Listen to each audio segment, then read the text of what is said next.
Before we start, there are some major spoilers in this video, so if you don't want to hear any of it, then go watch something else. But if you're fine with that, then you may proceed. Also, I may get some information wrong, and if I do, feel free to correct me in the comments. Alright, now for the intro. Today we'll be covering the Hotline Miami Iceberg. The iceberg chart shown here was created by me, though the entries are taken from Crazy Jaden. Credit can be found in the description. With that out of the way, let's begin. Payday 2 jacket is canon. According to developers, this is true. However, the community speculates that the jacket shown in-game is just a fan, because as we all know, the real jacket got nuked.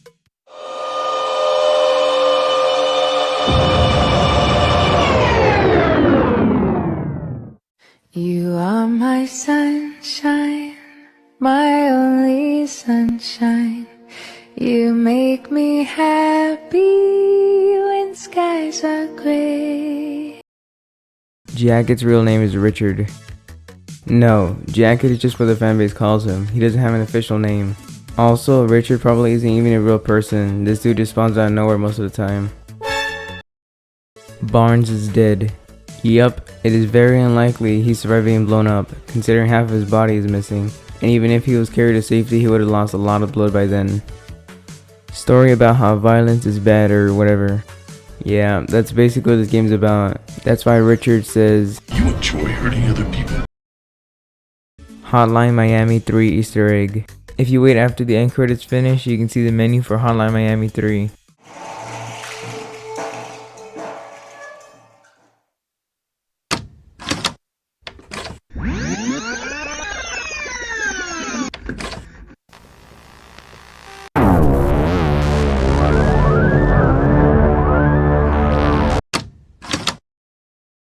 Richter wears blue mittens. You mean these things? I don't think Richter would wear mittens when committing mass murder. Personally, I think he wears something like this. But then again, you can't really make out what type of gloves he's wearing, so it can be anything.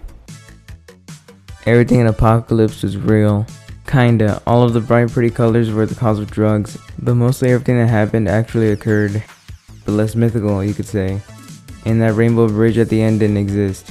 He just fell off a roof, as seen here.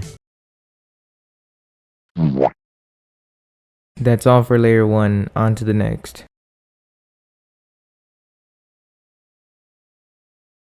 Jacket threw Richter the pipe and release. This is not the case, as Jacket was too busy being a good boy in his cell. And from what I've seen, it wasn't a purposeful throw, instead it was accidental. Bikers survived the nuke.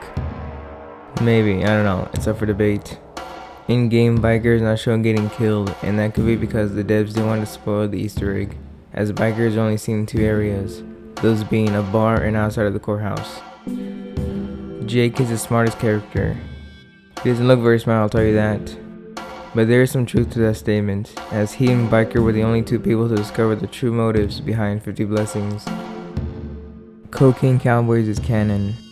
It did inspire the creation for Hotline Miami, if that's what you're asking. Richter's 50 Blessings letter is in his bin.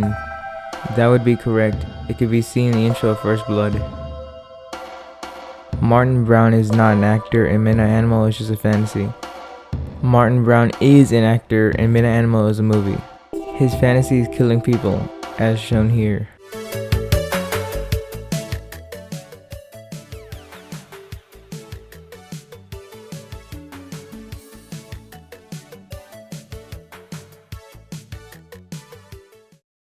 Second layer complete. Let's move on to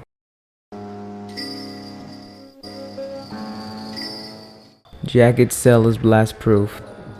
Unfortunately, no, he too dies in the explosion, along with everyone else.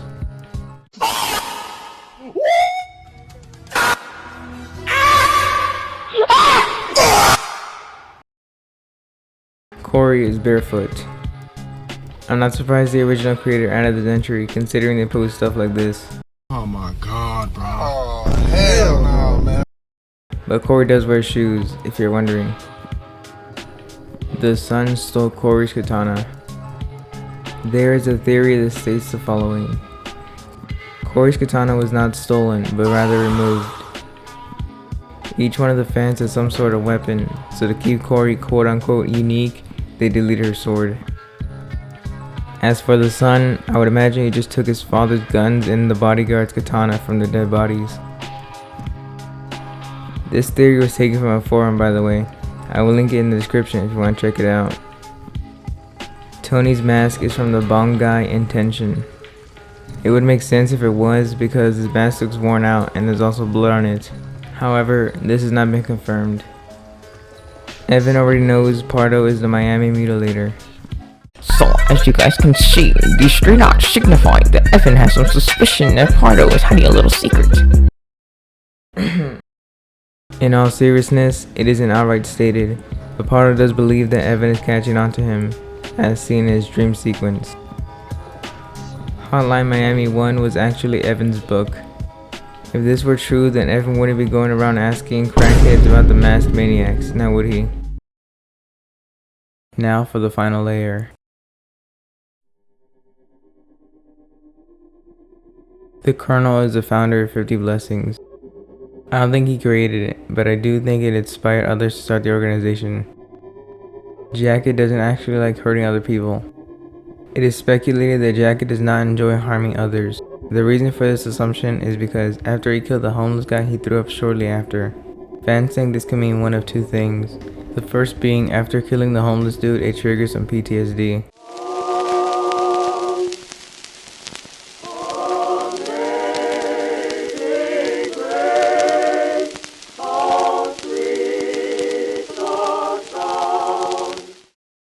The second theory is, perhaps Jacket simply doesn't like hurting other people. Truthfully, I don't think this is the case. He seemed to be just fine killing hundreds of Russians and didn't think twice when answering the phone calls. The whole game was a movie. Nope, only some parts were.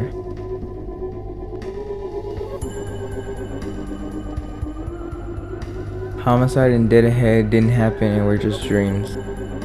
If you really think about it, this makes a lot of sense. One guy single-handedly killing an entire ship of Colombians seems a bit far-fetched. I mean, you can see that by the entire game, to be honest. The 50 Blessings headquarters has nuclear-proof walls. As you can see, these walls are pretty thick, so I would imagine they are blast-proof. Don't want to blow yourselves up, am I right? Pardo is based on a real serial killer. Correct. His full name is Manuel Pardo Jr., and he too is a police officer that committed several killings. All Hotline Miami 2 characters represent aspects of the fanbase. Of all the videos I've seen discussing the story of Hotline Miami 2, this does seem to be true. Each character represents a person in the fanbase. Evan represents people that are deeply invested in the game's story and lore. Martin, on the other hand, portrays the opposite, that being players who only care for the gameplay. The fans depict the fans of Hotline Miami, basically folks who like the game in general, and so on and so forth. And now, the last entry. The loaded pistol in Final Cut was placed by Pardo. As we have seen time and time again, Pardo is desperate for his 15 minutes of fame and would do anything to receive it, even if it means mutilating innocent people.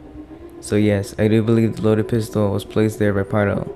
And to back up this claim even more, you can see some people near Martin that look very similar to Evan and Pardo. And with that, we have reached the end of this iceberg. If you made it this far, that means you like these types of videos or you just fell asleep halfway through.